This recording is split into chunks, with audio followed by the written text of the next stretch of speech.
recognition. They play a huge role in providing safety for the community as well as help our troubled residents get back on the path of living crime-free. And in honor of Corrections Week, and here to tell us about some of the activities they will be hosting are DepCor spokesperson Lieutenant Anton Uggan and Corrections Social Worker 3, Mark Perez. Thank you both for joining us today. Thank you.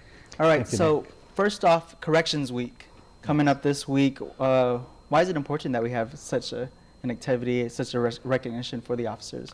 Every year, once every year, there's a special week dedicated to the men and women of the department, including officers, civilian staff, and we try and recognize them for their hard work and dedication to a job that not too many people will be willing to step up and take.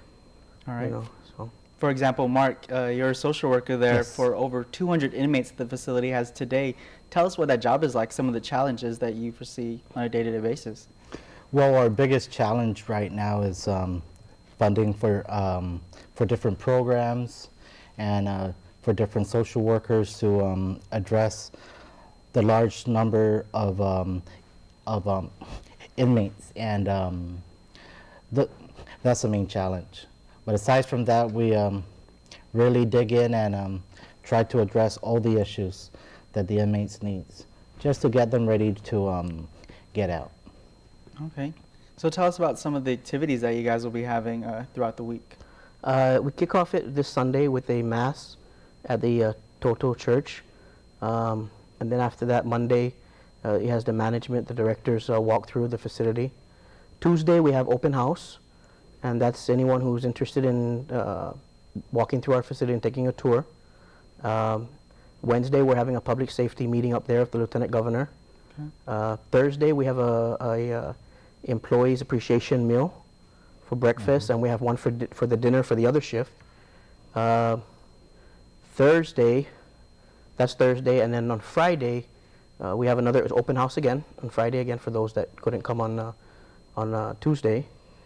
Then on Saturday, we end the week with a employees banquet at the Marriott Hotel. Now, these open house, it's basically a tour of the Manila prison, correct? Yes, sir. Yes, sir. Do you get any feedback from the inmates themselves of how it is, to see more people out there in the public coming into where they're usually at on a day-to-day basis behind bars, basically?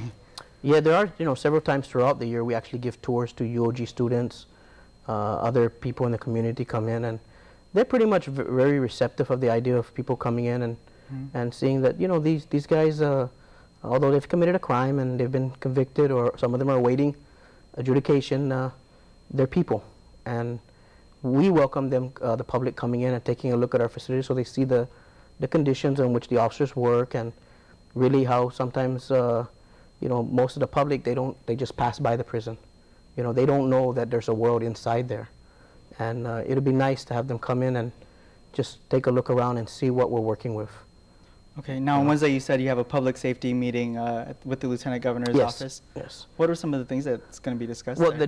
the Lieutenant Governor has his public safety meetings like twice a month with all the law enforcement, and in honor of Corrections Week, he's planning on holding it Wednesday at the Manila facility. And then after that, probably you're going to take a short tour around the facility and take a look and meet some of the officers and the staff on duty. I know a lot of those public safety meetings, they talk about headquarters for a lot of the public safety agencies. What's in it for the Department of Corrections? Are we still looking or eyeing a new prison? Well, of course, ultimately, yes, you would want to get a new prison. The facility, DOC, is really old. It's not designed. The design has really outlived itself. With our growing population of over 350 detainees and 240 inmates,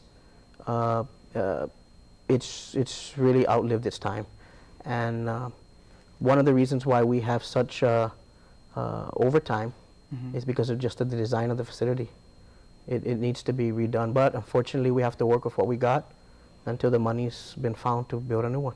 I'm sure it plays a role in the living conditions on the inmates themselves that impact how they react and eventually resulting in fights, riots, and other things that may happen at the facility. How are you guys handling things like that when they do happen? Well, relatively speaking, DOC, we don't have that many fights. Okay. We don't have that many disturbances. Occasionally we get a few every now and then, But again, with a new facility, maybe some of that stuff could also be prevented because they'll be able to be more in sight with the officers.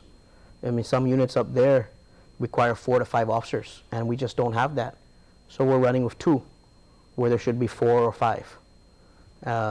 And again, if we ran with 5, then the problem is going to be overtime.